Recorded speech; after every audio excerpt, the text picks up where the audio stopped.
I'm Michael Bendner. This is the Christian Left blog, or the vlog with the blog. It's part of a series. I may even make these videos part of a series, an abortion vlog, or a viewing list, shall we say. So, this one is post-Alito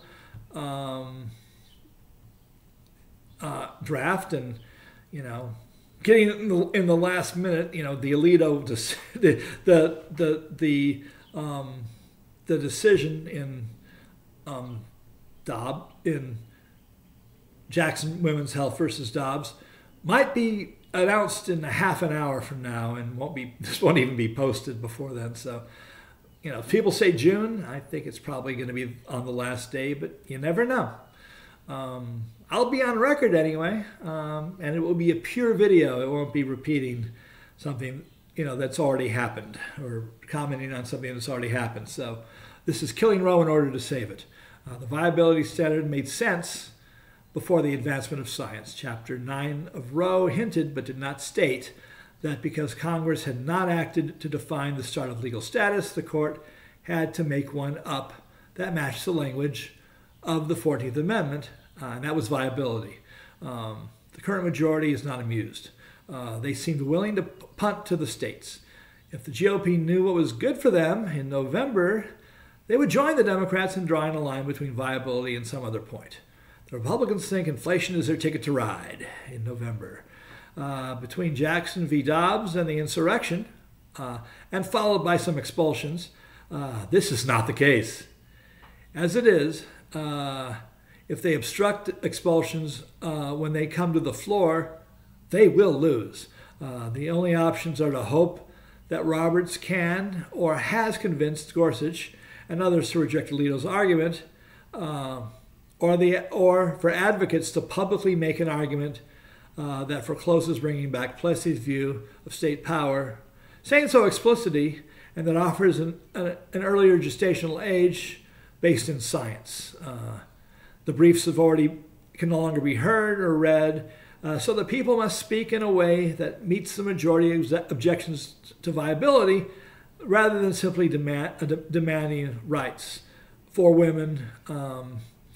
This has got to be also, talk about the process, which, we are talking about. So now while this moment opens the door to a fetal heartbeat standard, assisted viability or fetal reaction to pain are more likely standards, and that's 20 weeks.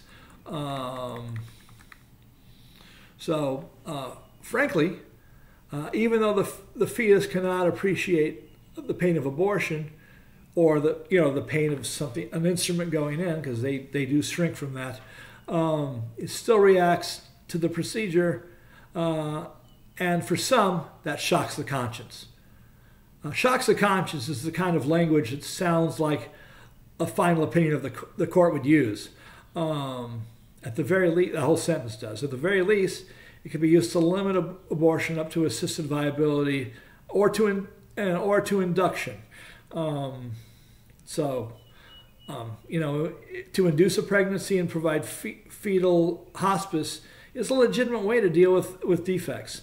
As I discuss in other videos, not strictly Down syndrome, you could wait, but you've got to pay, I talk about it in another video, but you've got to make sure that the family and the child are whole, rather than struggling. You've got to care about the child after birth. Another such phrase is to call the Mississippi law, as well as other attempts to reverse federal supremacy on abortion and civil rights in general, pernicious attempts to restore the logic of Plessy, overturning the entire body of civil rights procedure, regardless of assurances in the Alito dissent.